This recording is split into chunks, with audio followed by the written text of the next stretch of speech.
Palestinians, yeah, we have the because it's been Palestinian land of course, for centuries. Yeah. So Palestinian neighbors sold the land to my grandfather, and my grandfather used to make wine. So he bought 100 acres. And the area is about 950 meters high above sea level. Okay. From here, sometimes you see the Mediterranean. Oh, wow. Your mother served us some wine. Yeah, night in okay. The mall Yes. yes. Right, yeah. So let's go up there.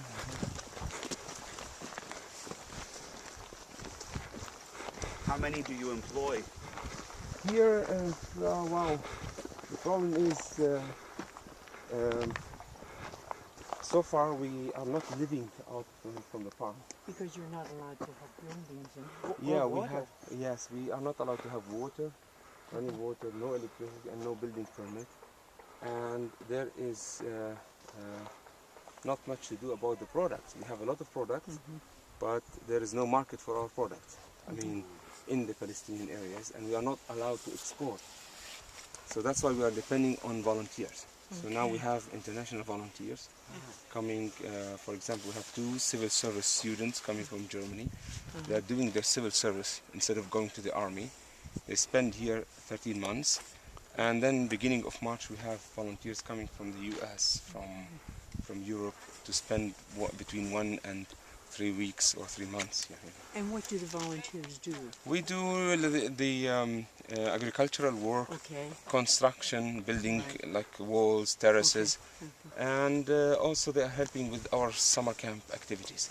Okay. I will explain about that. But here, you know, our situation is very difficult in terms of confiscation. The Israelis are trying to confiscate the farm from the settlement. That's what your sister told me. Yes, and we are the only Christian family here in this area. The only one? The only one, yes. This is done by kids during our summer camp activities. We try to motivate the children and let them, you know, express their feelings and, you know, motivation. As one of the things I remember very much from being with your sister was that your father had a vision that people need to be educated for peace. Right. And that's what your summer camp is trying to do. I will explain this story. Now, this is our message to the people who are coming here. You see, we refuse to be enemies. So it's you know, it's a very difficult situation for us. But our response to that, let us say, is we refuse to be enemies, because our vision is to overcome the evil, not with evil, but with good. This is very important for us. It's the same vision Christ had. Right.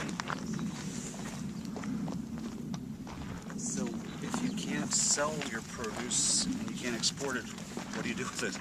Yeah, we are trying now to, that's why we have like a gift shop here.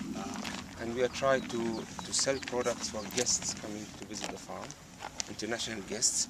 Let us say from the grapes, we have a lot of grapes. We do grape syrup, and we can keep it for 1 year, so in small jars. So for our use, and also, we try to sell our almonds also locally and internationally, a little bit, you know. But this is an idea to find markets for our product internationally. Even private markets like church, you know, like church members buying, let us say, grape syrup from here, or almonds, or, you know, or dry figs and so on. I was asking your sister whether if you could get some of the settlement dwellers over here to sample your produce if they wouldn't start buying and create a market for you locally here. Yeah, the problem is the settlers, they are not accepting us as people. So this is the major issue, you know. Like people, the Israelis, they you know, this is generally speaking, I have a lot of Israeli friends. They believe, you know, like the Palestinians are obstacles here.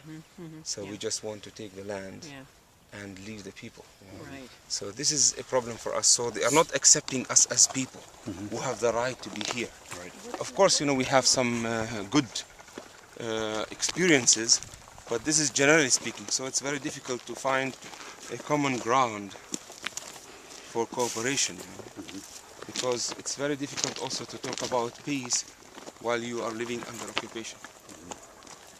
So I'll show you quickly the cave where the family used to live